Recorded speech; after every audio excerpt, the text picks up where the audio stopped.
Good morning mga kagala. Last day po ng pasok ko ngayon. Ayan, bago tayo pumasok. Medyo masakit ang ulo ko. Ngayon, nag-ano po ako ng tea. Ayan, isi-share ko sa inyo. Itong herbal tea na to ay pampa-poops. Ayan, cleansing. Ayan, sa mga nahihirapan ang maglabas ng mga mga sama ng loob. Ayan. I-share ko sa inyo mamaya kung may magtatanong kung anong klaseng tito. Hindi po siya yung hilab ng hilab, yung kagaya ng ibang mga pampa-cleansing ng mga bituka natin. Hindi siya yung ganun. Isang beses lang, tapos hindi siya masama yung lasa niya. Ayan. Bago tayo pumasok, magtiti muna tayo. Sakit po kasi yung ulo ko, hindi ko alam kung bakit. Ayan, pasok na tayo mga kagala.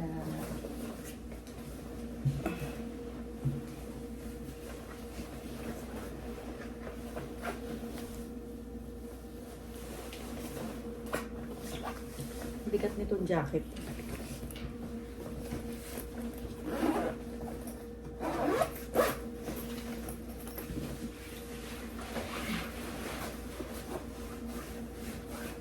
Hindi tayo malate sa school.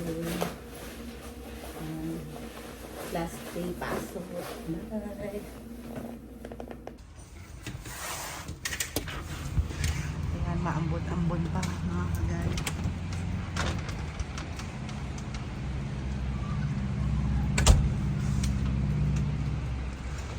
Takip tayo ng ulo dahil umaambon. Kaya yung nagiging cause ng sakit ng ulo, sobrang lamig. Mga kagala, tara na. Hindi ka mali. Hindi po ako nagdala ng payong.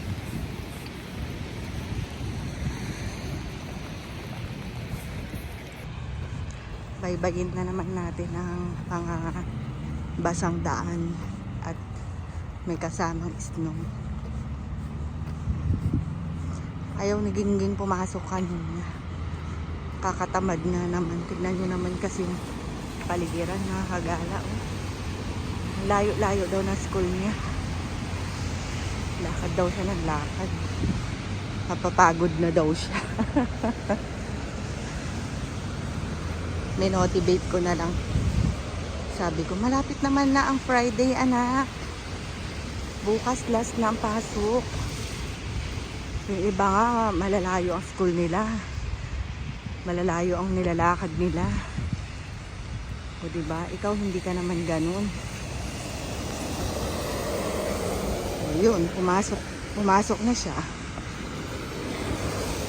Kasi kapag sinangayunan ko yung pakiramdam niya na ayaw niya pumasok, malamang sa malamang matutuwa yun. Hindi tayo dumaan kagala. Hindi tayo dumaan. Basa. Dahil basa. Tingnan nyo kagala dahil sa ulan natunaw yung mga ice, snow. Ayan. Kaya lang nandun na sila naipon lahat sa gitna. Kaya kapag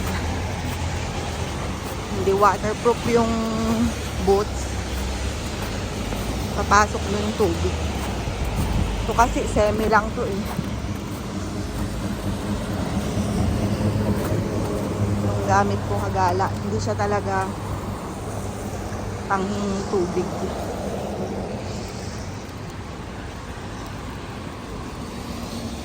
Ang pasok ko ay 10:45.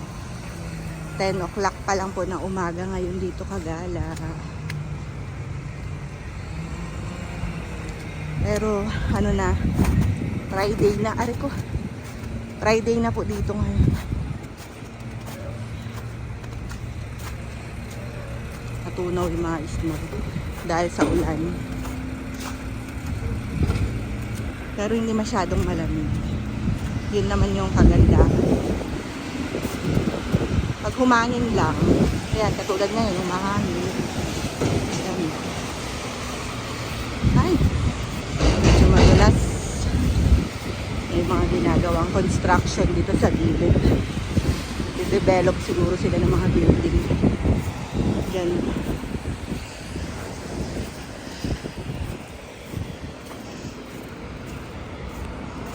Ayan mga kagaya. Hindi masaya ang panahon ngayon. Umuulan. Akala ko tag-snow lang ngayong buwan na to. Kasama rin palang mga ulan. Sa ibang bansa naman summer. Dito naman tag-snow. Ayan mga kagala. Sabi ng best friend ko, yung church namin sa Castillejo, Zambales, pinasok daw ng magnanakaw. Ano ba yan? Wala nang pinipili yung mga magnanakaw kahit sa simbahan. Akala siguro nila may malaking halaga silang makukuha sa church. Hindi nila alam na wala namang masyadong gamit ang church kundi mga instruments lang. Wala din pera doon kasi lahat ng mga tithes na natatanggap, syempre yun agad sa main church. So binasag yung pinto, binasag yung mga salamin, akala may mga laman yung mga drawer. Ayan, wag naman po sana natin gagawin yung mga ganung bagay. Bukod sa masama ay mag-isip na lang, gamitin yung isip kung ano yung pwedeng pagkakakitaan. Napakadaming pwedeng simulan. Nasa sa inyo lang kasi yung pagsisikap ninyo. Turuan niyo yung sarili niyo na magbanat ng buto. Maraming pwedeng gawin bukod sa gumawa ng masama.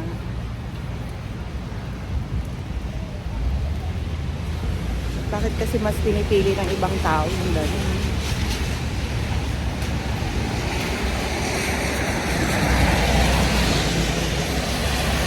Yung mga gumagawa ng gano'ng mga pagnanakaw, mga kagala, ayaw nila mapagod, ano?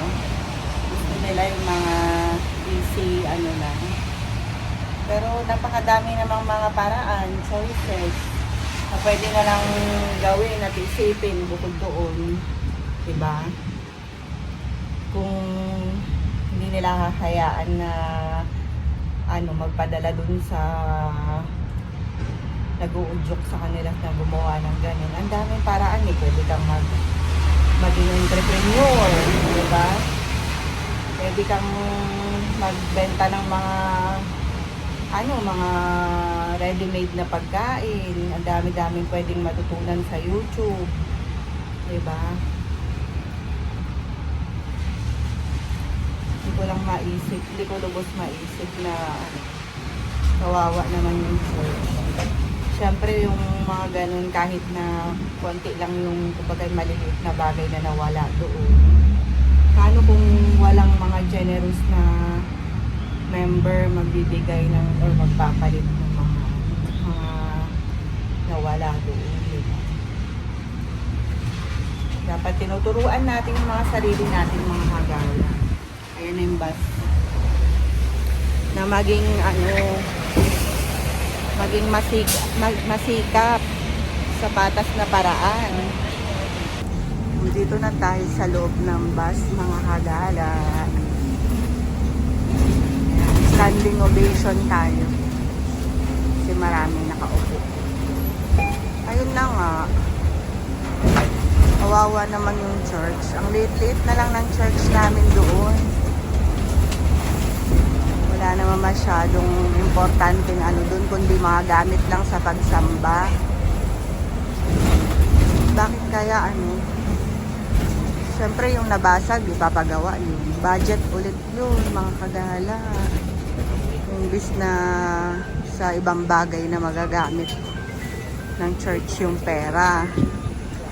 Doon ulit, ano yun, ipa-budget, i-alert ulit doon sa mga nasira. Diba? Ang laking abala yung mga pinagagawa ng mga tao sa mga masamang gawain nila.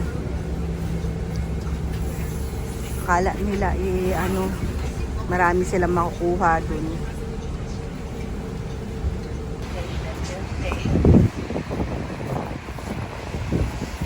Kagala. Hindi nila iniisip, mga kagala, na tahanan ng Diyos yung ginagawa nila ng ganun. At grabe. Imagine nyo na lang yung magiging kapalit ng mga action nilang ganun sa buhay nila. Mas lalo silang napapahamak. Mas lalo silang mababaon sa sumpa ng kahirapan. Diba? Dami-dami nga ako nakikita dyan, mga kagala. Yung mga kulang yung paa, kulang yung kamay, kulang ang mata. Pero nagsisikap. Which is yun naman yung tama. Hindi naman rason na mahirap lang tayo eh. Mas masarap pa nga maging inspiration yung kahirapan eh, para umunlad. Diba? Kung tama lang yung mindset natin, mga kagala. Hindi yun pang long term na ginhawa, yung pagnanakaw, pangluloko sa kapwa, yung mga ganun. Patas lang, kailangan magbanat ka ng buto para makakuha ka ng makakain. Yung masamang paraan yung mga pinagpipili. Ako nga kagala eh, yung nanay-tatay ko, karpentero lang na ang tatay ko. Mahirap lang kami noon. Pero alam nyo ba na kahit ganun si tatay ko napaka-responsable. Naalala ko pa nga nung elementary kami, the construction worker si tatay ko noong araw, nung kabataan niya. Siyempre wala man trabaho yung nanay ko. Ngayon, pasukan na. Wala kaming school supply pa. Pag dumarating kasi ang tatay ko nung panahon na yun, madaling araw. So, syempre, after work niya siguro, P-man, ayan. Gabi na siya makaka-out sa trabaho niya. So, sa kagustuhan niyang mabilahan kami ng mga school supply nung araw dun sa Manila. Dahil syempre, sarado na lahat ng mga market pag out niya. Alam niyo ba, sa kagustuhan ng tatay ko na sa pagmamahal niya sa amin. Sa 7-Eleven siya bumili ng mga notebook namin, mga ballpen namin, lapis. Imagine nyo kagala kung magkano ang mga presyo nun. 'Di ba? Sa 7-Eleven mahal ang mga bilihin. 'Di ba? So yun yung ginawa kong inspiration. Ang tatay ko kasi masipag, mabait, mapagmahal sa mga anak. Although stricto siya, nakatikim din ako dun ng pukpok ng tabo, sa ulo, sandok. Marami. Pero sabi ko nga sa inyo, hindi dahilan yun. Kumbaga, nasa mindset nyo yun kung ano bang iisipin ninyo, yung negative side o positive side. Di ba? Pag magtatanim tayo ng sama ng loob, sino ba sinasaktan natin doon? Tayo din, di ba? Kailangan pipiliin natin yung mga So, yun yung inspiration ko, yung kahirapan namin nung araw. Di ba? You have to, to work na mabasag yung sumpa ng kahirapan.